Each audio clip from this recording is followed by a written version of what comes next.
The 48 Laws of Power is one of the most read and most misunderstood books ever written. Some people treat it like a rule book for manipulation. Some people act like touching it makes you a villain. Both groups are missing the point, because here's what the book actually tells you. The person who understands human psychology and has a conscience becomes a leader. The person who understands it without one becomes dangerous. Today we're talking about how to be the first one. Welcome back to CV Media. The 48 Laws of Power isn't a moral guide. It doesn't tell you what should happen. It tells you what does happen, how the world actually operates. And once you understand that, you have a choice. You can use that knowledge to manipulate, control, and exploit. Or you can use it to lead, build trust, and create something that actually lasts. Today, we're breaking down 5 principles from the laws, applied ethically, for anyone who wants to lead people without losing their integrity. Let's go. Principle 1. Lead through inspiration, not fear. Law 43 is one of the most important in the entire book, and it's the most relevant for ethical leadership. Never rule through fear. Now, on the surface, that sounds obvious. But look around. How many managers, bosses, and leaders actually operate through pressure, threats, and intimidation? It's everywhere. And it works in the short term. Fear produces compliance. People will do what they're told when the consequences are severe enough. But fear also produces something else, resentment. And resentment is patient. It waits. It accumulates quietly. And eventually, it either walks out the door, taking the best people with it, or it stays and poisons the culture from the inside. Inspiration works differently. When you win someone's mind and their heart, you don't need to be in the room for them to show up fully. The loyalty persists in your absence. That's the difference between a boss and a leader. One commands through fear. The other earns through belief. The question is, what are you actually building? Let that sink in. Principle 2. Let your results do the talking. 2 laws that run parallel here. Law 34 and Law 9. Law 34 says, behave like someone worthy of respect. This isn't about arrogance. It's about standard setting. The world, more often than not, takes you at your own estimation. If you carry yourself like your work matters, people pick up on that signal. Hold yourself to a high standard, not because you're performing for others, because it becomes who you are. And then Law 9, win through your actions, not your arguments.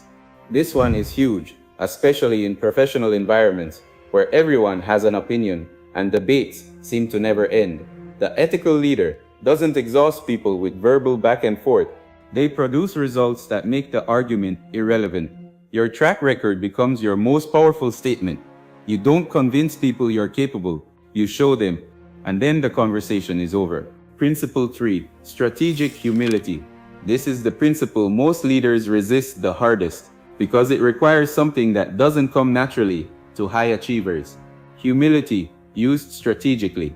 Law 1. Never outshine the master. This is not about shrinking yourself or hiding your ability. It's about wisdom. If you have a mentor or a partner, the ethical application is simple: make them feel valued. Let them feel brilliant in the room, not because you're being fake, but because their support protects the mission you're both a part of. Great leaders understand that the work is bigger than their ego. Now, Law 46 goes deeper. Do not project perfection. This one is counterintuitive. You think that looking flawless builds authority, but people are often threatened by flawlessness. It turns friends into enemies. When you admit a small flaw, when you say, I got that wrong, people trust you more, because perfection is alienating. Humanity is connecting. The strongest leaders are secure enough to acknowledge weaknesses.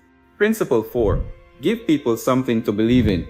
Law 27 might be the most powerful principle in this entire conversation. Human beings have a deep need to believe in something. We are primarily moved by emotion, not logic, not data, not spreadsheets. The person who understands this and directs it ethically becomes a leader. Think about what that actually means. Most managers give people tasks. Ethical leaders give people meaning. They create a sense of identity. This is who we are, a sense of belonging. You matter here, and a mission. When people feel that, they don't just show up for a paycheck. They show up because they believe in something. That's culture. That's legacy. And it happens when a leader answers the why. Principle 5. Discipline, restraint, and knowing when to stop. These principles are about the thing that destroys more leaders than failure ever could. Success. Law 47. Know when to stop. History is full of people who built something extraordinary and then kept pushing past the point where they should have paused. More expansion, more control. They destroyed what they built. Ethical leadership requires the discipline to step back at the height of a victory, to say, the goal has been reached.